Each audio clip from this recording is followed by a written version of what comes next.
लीजिए सुनिए आचार्य चतुर्सेन शास्त्री की लिखी कहानी अकस्मात, मेरी यानी समीर गोस्वामी की आवाज में। प्रेम राजपरिवार की मर्यादा को स्वीकार नहीं करता, फिर राजकुमारी का प्रेम ही क्यों राजकुमारों तक सीमित रहे।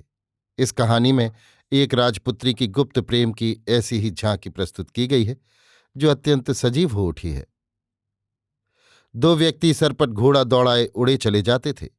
भयानक दोपहरी, हवा गर्म और धरती उबड़ खाबड़, पर सवारों को इसकी चिंता न थी। घोड़े फैन उगल रहे थे, सवार भी पसीने से तर थे। दोनों के हाथों में बढ़िया मार्टिन बंदूकें थीं और दोनों ही मौन थे। चारों तरफ सघन झाड़ी थी, सामने विकट वन। घोड़ों के लिए ठीक रास्ता न था। सवार ने घोड़ों की रास खींचते हुए कहा, ठहरो राजकुमारी, वो सुअर आगे नहीं गया है, यहीं किसी झाड़ी में छिपा है। किस झाड़ी में? राजकुमारी ने भौहें मरोड़कर और होठ चबाकर कहा। उसका मुंह लाल अंगारा हो रहा था, हाथ बंदूक के घोड़े पर था। वो घोड़े की रास अस्वाभाविक रीत से खींचकर इधर उधर देखने लगी। घोड़ा वहीं रुककर खूंद करने लगा। उस बदनसीब की जानब बख्श दो कुमारी, वो कायर की भांति तुम्हारे आगे से भाग गया है। वो देखो, सामने वृक्षों की झुरमुट है, पानी भी निकट ही कहीं होगा। वहां चलकर कुछ विश्राम करो, धूप में झुलसकर प्राण निकले पड़ते हैं। साथी ने विनम्र स्वर में निकट आकर कहा, वो कायर की भांति भाग गया है, इसलिए उसे छोड़ देती हूं, परंतु तुम्हें न छोड़ती। राजकुमारी ने एक कटाक्ष साथी पर किया और हंस पड़ी। दोनों ही शिकारी उन छायादार वृक्षों की ओर बढ़े। 10-15 आम जामुन के घने पेड़ थे। एक पुराना कुआं भी था। वो कभी पुराना बाग रहा होगा। उसकी पक्की चहारदीवारी के ध्वंस यत्र तत्र दिखाई पड़ते थे। वहां जाकर युवक उतर पड़ा और सहारा देकर राजकुमारी को भी उतारा। एक सघन वृक्ष के नीचे दोनों बैठ गए। घोड़े बागडोर से बांध दिए गए। वे हरी हरी घास चरने लगे। राजकुमारी की अवस्था 18 वर्ष की थी। उसका रंग तपाए हुए स्वर्ण की भांति था। उसके उज्ज्वल दांत मोती की आभा को मात करते थे। बड़ी बड़ी पानीदार आंखों में आनंद, मस्ती और गौरव का समुद्र लहरा रहा था। प्रशस्त ललाट उसे राजनंदिनी साबित कर रहा था। फूले हुए सरस होंठ और गढ़ेदार गोल ठोड़ी उसकी दृढ़ चित्तता का परिचय दे रही थी। उसका शरीर पुरुष की भांति बलिष्ठ, किंतु अत्यंत सुघड़ और वक्षस्थल लोहे के समान पुष्ट था। वो अंग्रेजी काट के बहुमूल्य किंतु सादे शिकारी मर्दाने वस्त्र पहने थे। ब्रिचेज के ऊपर चुस्त जाकेट और उस पर शिकारी कोट, जिसकी जेबों में कारतूसें भरी थीं, उसके शरीर की आभा को अलौकिक कर रहा था। वो कीमती रेशम की मर्दानी कट की कमीज पहने थे और उस पर मैच करती हुई टाई फहरा रही थी। सिर पर अंग्रेजी टोपी थी। उसके बाल भी अंग्रेजी कट के थे। पैरों में फुल बूट कसा था, जिसमें चांदी के सुंदर कांटे लगे थे। बंदूक और कोट को एक तरफ लापरवाही से फेंककर वो वृक्ष के नीचे फुर्ती से लेट गई। वो निसंदेह बहुत ही थक गई थी। धूप और भूख प्यास से वो बेचैन हो गई थी। उसका सारा शरीर पसीने से लथपथ था और जोर से सांस लेने से उसके नथुने फूल रहे थे तथा छाती धौंकनी की भांति उठ बैठ रही थी। उसने चिल्लाकर कहा, कैप्टन, प्यास के मारे प्राण निकलते हैं, कुछ खिलाओ पिलाओ। युवक किसी खटपट में था। वो घोड़े के चारजामे से जलपान की सामग्री, जल और दूध का थर्मस निकाल रहा था। उसने हंसकर कहा, अभी लाया कुमारी। उसने सब सामग्री उसके पास लाकर सजा दी। राजकुमारी ने अस्तव्यस्त रीत से उसे चट करना आरंभ कर दिया। ये देखकर युवक ने हंसकर कहा, आप तो भूखी बाघिन की भांति खा रही हैं राजकुमारी। और तुम क्या समझते हो, मैं च्यूंटी की भांति खाऊंगी? मैं भूखी बाघिन तो हूं ही। वो फिर हंस दी। हंसते हंसते वो लोटपोट हो गई। युवक उस अद्भुत बाला को देखकर किसी सोच में डूब गया। कोई वेदना उसके हृदय में उठी। एक ठंडी सांस लेकर उसने कुमारी की ओर निराश दृष्टि से देखा और कहा, कुमारी, ये हमारा अंतिम शिकार है, क्यों ना? क्यों? अंतिम तो अंत समय में ही होगा। वो फिर बड़े जोर से हंस दी। युवक की वेदना बढ़ गई। वो चुपचाप कुमारी की ओर देखने लगा। उसके होंठ कांप रहे थे और आंखों में वही निराशा थी। कुमारी झपट कर उठी, युवक का चुम्बन किया और फिर हंसते हंसते लौट गई। युवक ने आगे बढ़कर उसका हाथ चूम लिया। वो राजमहल के अपने सुसज्जित विशाल कमरे में खड़ी वही अपनी प्रिय मर्दानी पोशाक पहन रही थी। दो दासियां उसकी सहायता कर रही थीं, दो तीन दौड़ धूप कर रही थीं। वो बीच बीच में सबसे हंसी करती जाती थी। कभी कभी एक आध घूंसा किसी की सुस्ती देखकर जड़ देती थी। दासी घूंसा खाकर हंसती, झुककर सलाम झुकाती और दौड़कर आदेश पालन करती थी। ये देख कुमारी खिलखिलाकर हंस रही थी। दिन ढल चुका था और वो जल्दी में थी। रह रहकर अपनी कलाई की घड़ी देखती जाती थी। उसकी टाई की गांठ ठीक न बैठती थी। वो गुस्सा हो रही थी। राजमाता ने सहसा कमरे में प्रवेश करके कहा, ये कहाँ की तैयारी हो रही है बेटी? राजकुमारी हंस पड़ी। उसने कहा, माँ, आज बहुत सो गई, बदन सुस्त हो रहा है, जरा ड्राइव करूंगी, तब कहीं फुर्ती आएगी। वो टाई की गांठ बांधने में सफल नहीं हो रही थी। उसने झुंझलाकर दासी को फिर घूंसा जड़ दिया और हंस पड़ी। दासी भी हंस दी। राजमाता ने कहा, साथ में कौन जा रहा है?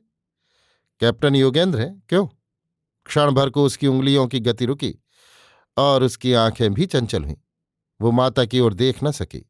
उसने दासी से कहा, देखो शोफर आ गया है। राजमाता ने फिर कहा, यह ठीक नहीं है बेटी, इस लिबास में तुम्हारा घूमना अब अनुचित है। अब तुम बच्चा नहीं हो। पद मर्यादा और प्रतिष्ठा का तुम्हें ध्यान रखना चाहिए।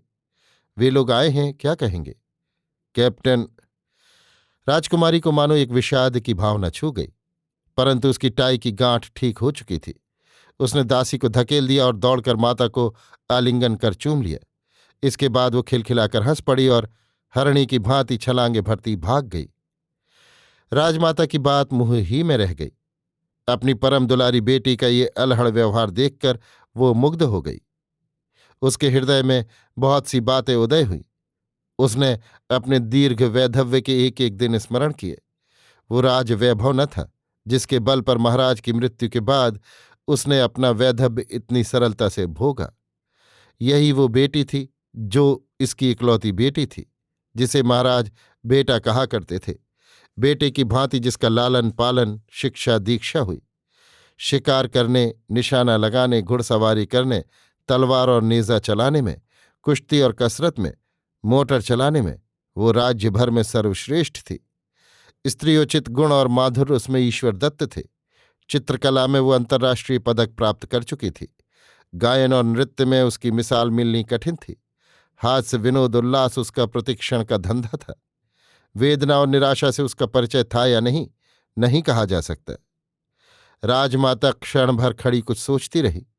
फिर उसने दासी को आज्ञा दी, कैप्टन योगेंद्र बाहर खड़े हैं, जरा उन्हें यहां हाजिर तो करो।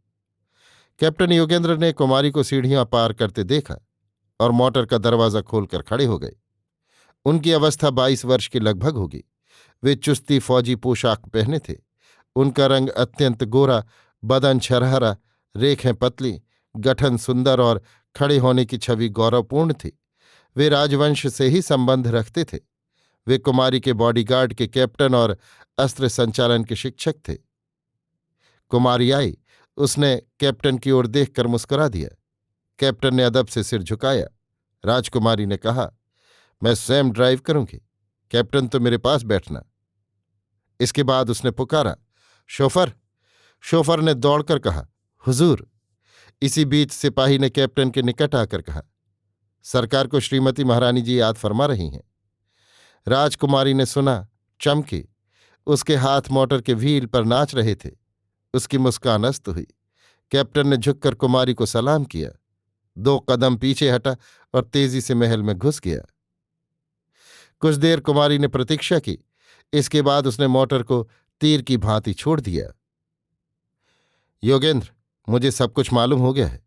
हमारे कुल की लाज तुम्हारे हाथ में है। मैं तुमसे कड़ाई नहीं कर सकती। तुम्हारी माता मेरी सगी है। तुम पर भी महाराज का पुत्रवत स्नेह रहा है। मेरा भी तुम पर वही भाव है। अब तुम हमारी इज्जत की रक्षा करो। महारानी की आंखों में आंसू आ गए। योगेंद्र खड़ा था। वो घुटनों के बल रानी के चरणों में बैठ गया। उसने कातर स्वर से कहा, माता, मैं क्षमा मांगने का अधिकारी नहीं। क्षमा से क्या लाभ होगा? यदि ये बात प्रकट हो गई तो कुमारी की सगाई लौट आएगी। फिर हम कहीं मुंह दिखाने योग्य न रहेंगे। तुम्हें त्याग करना होगा योगेंद्र। मैं तुम्हें 50 लाख रुपए दूंगी। तुम अभी राज्य त्याग कर यूरोप चले जाओ। अभी मैं तुम्हें 1 घंटे का अवसर भी नहीं देना चाहती। रानी के मुख पर कठोरता छा रही थी। योगेंद्र ने अश्रुपूर्ण लोचन हो कहा, माता दया करो, तनिक अवसर दो, केवल कुछ घंटे। नहीं, यदि तुम मुझे बल प्रयोग करने पर विवश करोगे तो तुम ही उसके लिए जिम्मेदार होगे। मैं रानी की भांति नहीं, अपनी पुत्री की माता की भांति कहती हूं। तुम अभी राज्य त्याग दो। सब प्रबंध यात्रा का प्रस्तुत है। जहाज कल संध्या को 5 बजे छूटेगा। तुम 4 बजे बंबई पहुंच जाओगे। तुम्हारी सीट रिजर्व है। सब आवश्यक सामग्री तैयार है।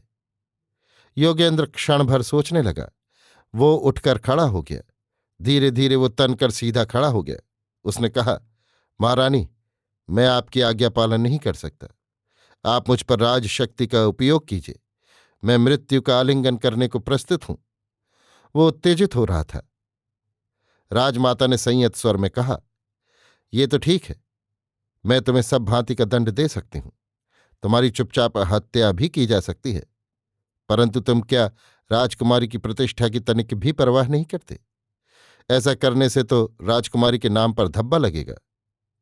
योगेंद्र ने दीन भाव से सिर नीचा कर लिया। उसने दोनों हाथों से मुंह ढांप लिया। उंगलियों के बीच से उसके आंसू बह निकले। उसने कहा, माता, मैं कुमारी को जीते जी नहीं छोड़ सकता। आप मुझे चुपचाप मरवा डालिए। मैंने तुमसे कहा कि महारानी की भांति नहीं, निरीह माता की कन्या की हैसियत से तुमसे मैं प्रार्थना करती हूं। उनके होंठ कांपे। योगेंद्र चुपचाप खड़ा था। महारानी ने कहा, योगेंद्र, मैं विधवा हूं। अभाग्नि विधवा मां की बेटी की आबरू बचाओ। योगेंद्र तड़प उठा। वो उठ खड़ा हुआ। क्षण भर वो चुपचाप खड़ा रहा। उसने कहा, बहुत अच्छा, मां मुझे आशीर्वाद दो। मैं जा रहा हूं। जा पुत्र, ईश्वर तुम्हारा मंगल करेगा। तुमने राजवंश की प्रतिष्ठा बचाई है। क्या मैं माता से मिल लूं? योगेंद्र, तुम्हें सीधे जाना है। ट्रेन का समय हो रहा है। क्या वो तुम्हारे लिए खड़ी रहेगी? तुम्हारा डब्बा तैयार है।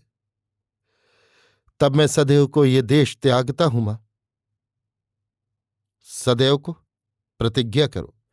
वो सामने देवस्थान है, उधर मुंह करके। योगेंद्र ने प्रतिज्ञा की। इसके बाद उसने घूमकर रानी से कहा, मां, मैं आपका दान न ले सकूंगा। क्यों बेटे? मैंने कुमारी का प्रेम बेचा नहीं, बलि दिया है। कुमारी से कह देना, अथवा जाने दीजिए, वे चाहे जो कुछ भी समझे। वो रानी की ओर देखकर मुस्कुरा दिया। रानी ने कुछ कहना चाहा पर कह न सकी। योगेंद्र चल दिया। वो आंखों में आंसू भरे खड़ी रही। उसने आंधी की भांति महारानी के कमरे में प्रवेश किया। उसके जूते कीचड़ में भरे थे और कपड़ों पर उसके छींटे थे। उसके मुख पर पसीने की बूंदें झलझला रही थीं। वो सीधी महारानी के पास पहुंची। महारानी टेबल पर बैठी कुछ आवश्यक कागजों की जांच कर रही थी। कुमारी ने कहा, मां, आज बड़ी मौज रही। मोटर एक जगह कीचड़ में फंस गई। शोफर उसे निकाल न सका। पहिए स्लिप करने लगा। तब मैंने एक ही धक्के में उसे निकाला। कैप्टन कहाँ है मां? वे देखते तो कहते कि हाँ। उसने इधर उधर देखा। रानी की मुखमुद्रा कठोर और दृढ़ थी। उसने कहा, मैं तुम्हें आज्ञा देती हूं। कुमारी ने माता का मुख अपने हाथों से बंद कर दिया। वो शिशु की भांति उसकी गोद में बैठ गई और गले में बाहें डालकर कहा, नहीं मां, आज्ञा न दो। जो कुछ कहना है वैसे ही कहो। कुमारी की आंखों में आंसू आ गए। वो रानी की मुखमुद्रा से सशंकित हो रही थी और कैप्टन की गैर हाजिरी का मतलब समझने को व्यग्र थी। प्राणों से प्यारी पुत्री के नेत्रों में आंसू देखकर महारानी विचलित हो गईं। कुमारी की आंखों में आंसू कभी किसी ने देखे ही न थे। महारानी ने कहा, बेटी, क्या मैं बहुत बड़ी बात कह गई? उसने उसका मुंह चूमा और स्निग्ध स्वर में कहा, बेटी, वे लोग आए हुए हैं। विवाह की बात पक्की हो गई है। तुझे इस प्रकार निशंक हो बाहर घूमना न चाहिए। कुमारी ने जल्दी से कहा, किंतु कैप्टन कहाँ है? वो आवश्यक राजकार्य के लिए कहीं गया है। कहाँ? बेटी, क्या राजकाज की सभी बातें तुझे जाननी चाहिए? तू सुशीला बेटी की भांति रहे। कैप्टन कब तक आएगा मां? नहीं कहा जा सकता, रानी ने रूखे स्वर में कहा। इसके साथ ही उसने कहा, अब तुझे घूमने की भी इतनी स्वतंत्रता न मिलेगी, बिना मेरी अनुमति न जा सकेगी। मैं नहीं जाऊंगी मां। कुमारी के होंठ कांपे। उसने हंसना चाहा, पर उसकी आंखों से आंसू ढरक गए। फिर भी वो मां को देखकर हंस दी। महारानी ने पुत्री को खींचकर छाती से लगाया। फिर उसने कहा, बेटी, तू सयानी है, सब कुछ समझती है। तू बेटी नहीं, बेटा है। महाराज ने सदैव तुझे बेटा समझा और माना, परंतु वास्तव में तू बेटी तो है ही। मैं रानी, महारानी या जो कुछ भी हूं, एक बेटी की मां हूं, ऐसी बेटी की जिसके पिता नहीं है। इसलिए सब आगा पीछा सोचना, अपने कुल, गौरव, प्रतिष्ठा, इज्जत, आबरू का ख्याल रखना मेरा कर्तव्य है, और तेरा भी। यदि तेरे किसी काम से इस राजवंश का सिर नीचा हुआ, लोगों को उंगली उठाने का मौका मिला, तो बेटी ये वृद्धा विधवा मां तो जीवित ही मर गई। योगेंद्र के लिए तेरे मन में क्या भाव है, ये मैं जानती हूं, पर बेटी, वो बात तो हो नहीं सकती। अनहोनी बातों को मन में न लाना ही अच्छा है। ऐसी दशा में योगेंद्र से ऐसी घनिष्ठता से मिलना भी ठीक नहीं। उसके मन की बात भी मैं जानती हूं, परंतु मर्यादा और कुल, गौरव प्रथम वस्तु है। कुमारी ने बीच ही में बात काटकर कहा, मां, तुम क्या चाहती हो, मैं वही करूंगी। यही तो चाहिए बेटी। योगेंद्र को कुछ दिन के लिए बाहर भेजना आवश्यक था, इसी से भेज दिया गया है। बालकाल के संबंध सदा स्थिर नहीं रहते। नए जीवन में प्रवेश करो। रायगढ़ के राजकुमार सब भांति योग्य हैं। इसी वर्ष उन्हें गद्दी के अधिकार मिलने वाले हैं। सब बातें तय हो गई हैं। आज वे लोग जा रहे हैं। आगामी मास में विवाह की तिथि निश्चित हो गई है। अब बेटी, वही करो जिससे कुल मर्यादा रहे। मैं वही करूंगी मां। कुमारी इतना कहकर माता की ओर देखकर हंस दी और तेजी से कदम उठाकर चल दी।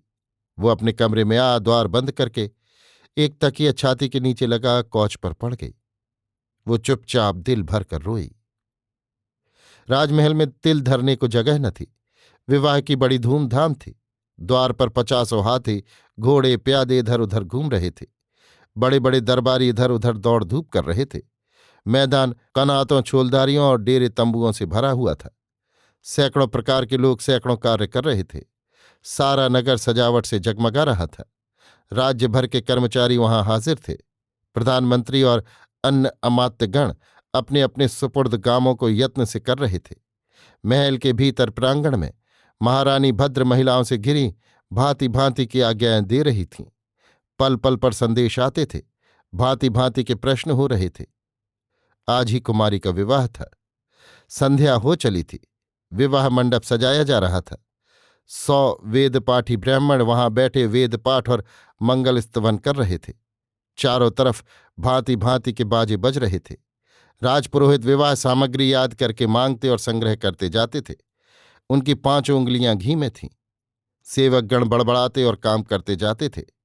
कुमारी अपने कमरे में अपनी सखियों से घिरी बैठी थी। उसका फूलों से श्रृंगार हो रहा था। उसका शरीर हल्दी चढ़ने से केले के पत्ते की भांति शोभित हो रहा था। आज वो लाज को समेट रही थी, पर वही चिरभ्यस्त हास्य उसके होठों पर था। वो हंसती थी अवश्य, पर उस हंसी में कुछ और ही बात थी। हंसते ही उसके होंठ संपुटित होकर कांप जाते थे, पर उसे लक्ष्य करने वाला कोई न था। उसे कैप्टन का पत्र मिल गया था। उसने उसका उत्तर भी दे दिया था। योगेंद्र ने केवल एक लाइन पत्र में लिखी थी, चिरविदा राजकुमारी। कुमारी ने भी एक पंक्ति में उत्तर दिया था, अभी नहीं, रायगढ़ में। कुमारी रायगढ़ जाने के सुख स्वप्न देख रही थी। उसे ससुराल जाने की उतावली थी। उसके मन में जो कुछ था उसे बलपूर्वक छिपा न सकने पर वह कारण ही हंस देती थी। सखियां और दासियां इस हास्य पर उसे बनाकर कहती, ये ससुराल जाने की हंसी है। कुमारी कहती, सची तो है। इसके बाद वो भी हंसती थी, पर उस हंसी के बाद वो क्या करती थी ये वहां कोई देख न पाता था। विवाह हो गया। महारानी ने 60 गांवों का इलाका, 10 हाथी, 100 घोड़े, 5 मोटर और बहुत सा सामान दहेज में दिया। रायगढ़ की छोटी रियासत के दिन फिर गए। वो तिगुनी हो गई। विदा की बारी आई। कुमारी रत्न जड़े आभरणों और वस्त्रों से सुसज्जित चलने को तैयार हुई तो महारानी ने रोकर उसे छाती से लगाया। कुमारी की आंखों में भी आंसू आ गए, पर वो हंस दी। रानी ने उसे छाती से लगाकर वर से कहा, कुमार, मैंने इसे बेटा समझने की चेष्टा की, पर ये बेटी ही निकली। ये सदा हंसती ही रही, पर हमें रुला चली। इसके बिना ये राजमहल शून्य हुआ। पर कुमार, तुम्हें इसका हाथ पकड़ाकर मैं निश्चिंत हूं। तुम पढ़े लिखे हो, बुद्धिमान हो, राज्यभार तुम्हारे ऊपर आने वाला है। इसे और उसे संभालना। मैं समझूंगी बेटी देकर बेटा पाया। मैंने तुम्हें कुछ नहीं दिया, सिर्फ बेटी दी है। रानी की आंखों से आंसू टपक पड़े। राजकुमार रानी के पैरों में झुके। उनकी आंखों में कृतज्ञता की बूंदें थीं। वे चेष्टा करके भी कुछ न बोल सके। महारानी ने फिर कुमारी से कहा, जाओ बेटी, अपने घर सौभाग्यवती रहो, पर देखो चंचलता न करना, अकेले ड्राइव न करना। तुम आंधी की तरह मोटर चलाती हो, खबरदार रहना। राजकुमारी ने एक बार माता से आंखें मिलाईं। उसके होठों में हास्य झलका और आंखों से टप टप आंसू गिर पड़े। वर वधू दोनों सीढ़ियां पार करके मोटर में आ बैठे। मोटर धीरे धीरे चली। आगे आगे निशान थे। गिन्नियां बरसाई जा रही थीं। जय जयकार ध्वनि बढ़ रही थी। धीरे धीरे वो महामायावती बारात चली गई। वो समारोह स्वप्न सागर में विलीन सा हो गया। कुमारी, रायगढ़ की महारानी कुललक्ष्मी, मैं तुम्हें बधाई देता हूं। रायगढ़ में तुम्हारा स्वागत है। राजकुमार ने पत्नी के निकट आकर कहा। कुमारी ने निसंकोच मुस्कुराकर कहा, मैं आपको धन्यवाद देती हूं महाराज कुमार। कुमार ने आगे बढ़कर कुमारी का हाथ पकड़ना चाहा, परंतु कुमारी हंसकर तनिक पीछे खिसक गई। कुमार ने हंसकर कहा, राजकुमारी, आपकी प्रजा और सरदारगण आपको अभिवादन देने तथा बधाइयां देने आए हैं। वे सब महल के प्रांगण में हैं। राजकुमारी हंसती हुई आगे बढ़ी। राज्य के सभी प्रमुख व्यक्ति वहां थे। सबने आगे बढ़ बढ़कर सलामें की, नजरें गुजारी और बधाइयां दी। कुमारी ने मंद मुस्कान से सबका स्वागत किया। राजकुमार ने आगे बढ़कर कहा, मोटर तैयार है, सुंदर संध्या है, घूमने चलना है। चलिए। कुमारी चल दी। अभ्यास के अनुसार वो ड्राइव करने आ बैठी। कुमार ने हंसकर कहा, ये क्या तुम स्वयं ड्राइव करोगी? माता ने क्या कहा है, भूल गई? क्या आप भी माताजी की भांति भय खाते हैं? कुमारी ने टेढ़ी गर्दन करके कहा। राजकुमार हंसते हुए बराबर बैठ गए। पीछे दो उच्च अधिकारी आ बैठे। साथ में एक महिला थी। राजकुमारी के लिए मार्ग अपरिचित थे। राजकुमार उन्हें दायां बायां बताते जाते थे। कुमारी का शरीर मानो कुछ बेकाबू सा हो रहा था। वो मोटर चला रही थी, पर उसका ध्यान कहीं अन्यत्र ही था। कुमार ने उसे लहराते देखकर कहा, क्या मैं ड्राइव करूं? नहीं, धन्यवाद। उसने मोटर की गति बढ़ाई। नगर छूट गया था। मैदान की ताज़ी हवा के थपेड़ों से उसकी अलकावलियां खेल रही थीं। वो आंखें फाड़ फाड़ कर कुछ खोज रही थी। गाड़ी वायु गति से उड़ रही थी। कुमार ने भयभीत होकर कहा, धीरे राजकुमारी, धीरे। परंतु राजकुमारी को उन्माद सा चढ़ रहा था। वो हंस रही थी, उसकी आंखें भटक रही थीं। वो गाड़ी उड़ाए लिए जा रही थी। दूर एक मोड़ के पास उसने देखा, योगेंद्र एक वृक्ष के सहारे खड़ा है। उसके मुख से अस्फुट स्वर में निकला, कैप्टन। वो मुस्कुराई। गाड़ी चली जा रही थी। उसकी गति धीमी करके उसने कहा, मैं आपको चमत्कार दिखाती हूं महाराज। उसके नेत्रों में कुछ विचित्र चमक थी। कुमार देखकर घबरा गए। उन्होंने एक बार फिर उसके हाथ से पहिया लेना चाहा, पर उसने हंसकर कहा, क्षण भर ठहरिए राजकुमार। उसने उन्मत्त की भांति इधर उधर देखा। 100 गज के अंतर पर सामने एक वृक्ष से सटकर योगेंद्र खड़ा था। उसने व्याकुल दृष्टि से कुमार और पीछे बैठे व्यक्तियों को देखा। मोटर तीर की भांति जा रही थी। वो वृक्ष मानो उड़कर निकट आ रहा था। सूर्य छिप गया था। पश्चिम में लाल लाल बादल फैले थे। राजकुमार ने घबराकर कहा, सावधान। दूसरे एक क्षण में एक वज्र गर्जन हुआ। मोटर वृक्ष से टकराई और उलट गई। राजकुमार उछलकर खेत में जा पड़े। राजकुमारी इंजन के नीचे दब गई। मोटर भक भक करके जलने लगी। आहत सवारियां चीत्कार कर उठीं। राजकुमार को बहुत कम चोट आई। उन्होंने चारों तरफ देखा और सहायता को पुकारा, परंतु वहां कोई न था। राजकुमारी होश में थी। उसने चिल्लाकर कहा, कुमार, आपको ज्यादा चोट तो नहीं लगी? वे दौड़कर आए। कुमारी ने जोर किया और मोटर से अपने को निकाला। इसके बाद ही उन्होंने दूसरी सवारियों को निकाला। योगेंद्र भयानक रूप से कुचल गया था। वो मुंह से रक्त फेंक रहा था। कुमारी लड़खड़ाती हुई उसके निकट आकर मूर्छित हो गई। होश आने पर उसने चारों तरफ दृष्टि डालकर देखा। सभी परिजन उपस्थित थे। डॉक्टर लोग चिंतित होकर उपचार में लगे थे। चारों तरफ डोलकर उसकी दृष्टि माता के मुख पर जाकर अटक गई। उसने मुस्कुरा दिया। माता निकट बैठकर रोने लगी। कुमारी ने धीरे से मां का हाथ अपने हाथ में लिया। उसने कहा, कैप्टन कहाँ है मां? वो दूसरे कमरे में है। वो होश में तो है। राजकुमार ने आगे बढ़कर कहा, वो होश में है, उसे अभी यहां ले आया जाए। योगेंद्र स्ट्रेचर पर लाया गया। उसकी पसलियां चकनाचूर हो गई थीं और उसके मुंह से अब भी खून आ रहा था। वो कष्ट से सांस ले रहा था। उसे देखकर राजकुमारी मुस्कुराई। योगेंद्र भी मुस्कुराया। इसके बाद कुमारी ने धीमे स्वर में कहा, कैप्टन, ये हमारा आखिरी शिकार रहा। हाँ कुमारी, योगेंद्र ने डूबते स्वर में कहा। महारानी वहां से हट गई। कुमारी ने सब को हट जाने का संकेत किया, फिर कुमार से कहा, राजकुमार, मुझे आप क्षमा करें। मैं आपको पति रूप में नहीं ग्रहण कर सकी। मेरी दुर्बलताएं आप क्षमा करें। मेरे बाल स्वभाव ने मुझे यहां तक पहुंचाया, परंतु मर्यादा का मुझे पालन करना था। ये घटना अकस्मात कहकर ही विख्यात होनी चाहिए। राजकुमार, आपको बहुत वधु मिल जाएंगी। इस मूर्खा के लिए दुखी न होना। राजकुमारी थकित होकर चुप हो गई। योगेंद्र उल्टी सांस ले रहा था। कुमार ने कहा, क्षमा करना कुमारी, मुझे यदि ये प्रथम से ज्ञात होता। कुमारी ने बीच ही में चौंक कर कहा, अरे, कैप्टन ने तो तैयारी कर दी। राजकुमारी के चेहरे पर एक लाली आई। वो अंतिम उत्तेजना थी। दूसरे एक क्षण उसकी श्वास बंद हो गई। दोनों प्रेमी अनंत नींद में थे। अभी आप सुन रहे थे आचार्य चतुर्सेन शास्त्री की लिखी कहानी अकस्मात, मेरी यानी समीर गोस्वामी की आवाज में।